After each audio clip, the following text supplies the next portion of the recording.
ओम नमो वासुदेवाय नमः। नमस्कार दोस्तों, जम्मू डाइज तुंदा मता मता स्वागत है। मैं हाँ डोगरें दी धी नेहा ले आई हाँ डुग्गर मलाटी। ਤੇ ਦੋਸਤੋ ਜਿਵੇਂ ਕਿ ਤੁਸੀਂ ਸਾਰੇ ਪਤਾ ਅੱਜ ਨਿਰਜਲਾ ਇਕਾਦਸੀ ਹੈ ਤੇ ਮੇਰੀ ਤੇ ਜੰਮੂ ਡਾਇਰੀ ਟੀਮ ਦੀ ਤਰਫਾ ਤੁਸੀਂ ਸਾਰੇ ਹੀ ਨਿਰਜਲਾ ਇਕਾਦਸੀ ਦੀਆਂ ਮਤੀਆਂ ਮੁਬਾਰਕਾਂ ਹੋਣ। ਤੇ ਅੱਜ ਦੀ ਡੁੱਗਰ ਮਲਾਟੀ ਦੇ ਅੰਤਰਗਤ ਮੈਂ ਤੁਸੀਂ ਦੱਸਣਾ ਇਸ ਨਿਰਜਲਾ ਇਕਾਦਸੀ ਦਾ ਕੀ ਮਹੱਤਵ ਹੈ ਤੇ ਕਿਆਂ ਮਹਾਭਾਰਤ ਕਾਲ ਕਰਨੇ ਪ੍ਰਭੂ ਸ਼੍ਰੀ ਪੁਰਸ਼ੋਤਮ ਰਾਮ ਹੁੰਦੇ ਕਰਨੇ ਜੁੜੀ ਦੀ ਹੈ ਤੇ ਨਿਰਜਲਾ ਇਕਾਦਸੀ ਦੇ ਇਲਾਵਾ ਇਸੇ ਹੋਰ ਕੀ ਨਾ ਕਰਨੇ ਜਾਣਦੇ ਹਾਂ। ਤੇ ਜਿਵੇਂ ਕਿ ਤੁਸੀਂ ਪਤਾ ਕਿ ਸਾਲੇ 'ਚ 24 ਕਾਸਤੀਆਂ ਆਉਂਦੀਆਂ ਨੇ, ਇੱਕ ਮਹੀਨੇ 'ਚ 2 ਕਾਸਤੀਆਂ ਪਾਉਂਦੀਆਂ ਹਨ ਤੇ ਉਵਾਂ ਗਏ ਜਿਸ ਸਾਲ 'ਚ ਮੱਲ ਮਾਸ ਹੁੰਦਾ ਉਸ ਸਾਲੇ 'ਚ 24 ਤੋਂ 26 ਵੀ ਹੋ ਜਾਂਦੀਆਂ ਨੇ ਤੇ ਹਰ ਕਾਸਤੀ ਦਾ ਇੱਕ ਅਲੱਗ ਨਾਂ ਹੁੰਦਾ ਹੈ ਤੇ ਉਸੇ ਨਾਂ ਕਰਨੇ ਇਹਦਾ ਅਲੱਗ ਮਹੱਤਵ ਹੁੰਦਾ ਹੈ। ਤੇ ਉਹ ਪਹਿਲੇ ਸੁਣਨੇ ਆ ਕਿ ਮਹਾਭਾਰਤ ਕਾਲ ਕਰਨੇ ਕਿਆਂ ਜੁੜੀ ਦੀ ਹੈ।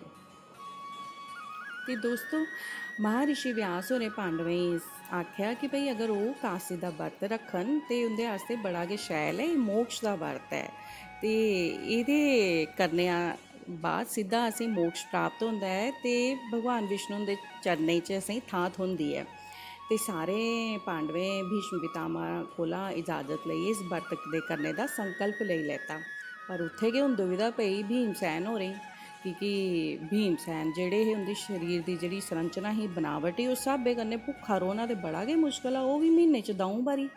ओह् ते बेचारे बड़ी दुविधा च पेइयै ते बड़े गै परेशान होए भाई हून में केह् करां, इस स्हाबै कन्नै ते में बड़ा पापी इंसान आं भाई जो कि वर्त नहीं रखी सकदा, जो भगवान श्री विष्णु का पूजा आराधना नहीं करी सकदा, एह्दे कोला बड्डा तो कोई पाप गै नहीं है, मैं ते बड़ा पापी इंसान आं।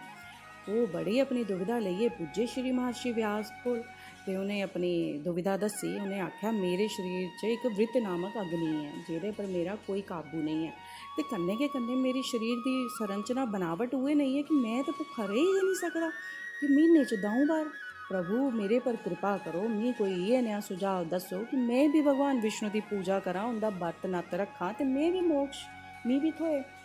ते उस टाइम फिर महर्षि व्यास होरें उन्हें सुझाव दिता कि अगर वो पूरे साले दी कास्तियां नहीं रखी सकदे न ते ओह् एह् जेठ मास दी शुक्ल पक्ष आह्ली कास्ती रखिए ते उ'नेंगी उन्ना गै पुन्न थ्होना जिन्हें साले दी पूरी कास्तियें दा पुन्न होंदा है।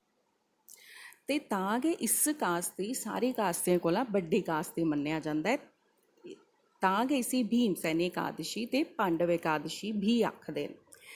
ते जियां कि सारे हिंदुएं दे पुराणिक शास्त्रें च भी वर्णन है ना विवेक समो बंधुन एकादशहा परम वर्तम। एह्दा मतलब है कि विवेक दे आंगर इस दुनिया च संसार च कोई बड्डा बंधु नहीं है, उ'आं के एकादशी आंगर कोई बड्डा इस दुनिया च वर्त नहीं है। ते तुसें पता है दोस्तें कि जेह्ड़े साढ़े भगवान पुरुषोत्तम श्री राम होर हे उ'नें भी एक कास्ती दा वर्त रक्खेआ हा मैया सीता आस्ते। ते भगवान श्री कृष्ण होरें भी अर्जुन गी एह् संदेश दित्ता हा कि उसी अगर युद्ध च विजय चाहिदी है ते उसी भी एह् कास्ती दा वर्त रखना चाहिदा। ते हून तुसें पता लग्गेआ कि कास्ती दा वर्त किन्ना पराना वर्त है ते एह्दा केह् महत्व है ते एह्दे केह् होर नाम न। ते उ'आं गै साढ़ी जेह्ड़ी एह् निर्जला एकादशी है जियां नाम गै बजांदा है बिना जल दी एकादशी, आखदे न दोस्तों कि एह् वर्त साढ़े शरीर दे विवेक संयम दी परीक्षा दा वर्त है कि अस कि'यां अपनी इंद्रियें गी काबू करियै इस वर्त दा संकल्प लैन्ने आं ते इसी पूरा करने आं। ते इस दिन दान पुण्य का भी बड़ा महत्व है। तो दोस्तों मेरा मनना है कि वर्त नत्त ते दान पुण्य हमेशा अपने समर्थ के अनुसार होने चाहिए न। अगर कथा च लिखे दा कि पूरा दिन निर्जल तुस रहो तो ज़रूरी नहीं, अगर तुंदा शरीर तुसें नहीं परमिशन दिंदा, नहीं अगर तुंदी इन्ना समर्थ है तो तुस अगर छड़ा प्रभु दी पूजा आराधना करो, दान पुण्य करो, बड्डे दा मान सम्मान करो, ये भी वर्त दे आंगर गै एक संकल्प है। तो जियां कि निर्जला एकादशी पर दान का बड़ा महत्व है। इस दिन लोग घड़े पानी छबीलां पक्खियां ते खरबूजे ते अपने समर्थ अनुसार जो जो उंदे कोला बनदा है ये सब दान करते हैं।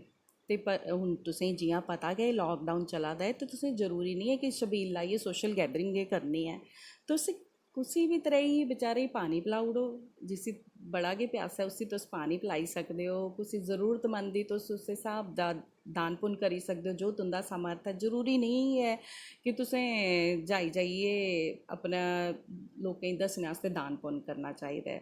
दान हमेशा गुप्त होना चाहिए ते दान हमेशा कम्म दा होना चाहिए कि जो जिस इंसान गी तुस देआ दे हो ओह्दा मुल्ल भी पा, ओह्दे कम्म दी चीज़ भी हो। ते जेह्ड़े अज्जकल गर्मी दा म्हीना ऐ तुस दिक्खा दे हो पक्खरू बी बेचारे बड़े परेशान होए दे न, इन्नी गर्मी पवा दी ऐ। तुस अपने कोठे पर अपनी बालकनी पर कुदै इक भांडा लाई सकदे हो पक्खरुएं आस्ते जेह्दे च ओह् बेचारे पानी पी सकन। एह् बी अपने आप च इक बहुत बड्डा दान ऐ। ते कन्नै गै कन्नै में दोस्तों तुसेंगी सनां, जेह्ड़े साढ़े घर च बड्डे बजुर्ग न ना, उं'दी सेवा कोला बड्डी कोई सेवा गै निं ऐ। तुस किश निं करी सकदे, 2 मिंट उं'दे कोल बवो, उं'दी सेवा करो, उं'दा हाल चाल पुच्छो, एह्दे कोला बड्डा कोई पुन्न गै निं ऐ। ते मी हून इजाज़त देओ। मी मेद ऐ तुसेंगी एह् निक्की हारी मेरी डुग्गर मलाटी पसंद आई हो अज्ज दे निर्जला एकादशी बर्त दे म्हत्तव दी। अस फ्ही परतियै आगे किश होर नमीं डुग्गर मलाटी लेइयै। नमस्कार।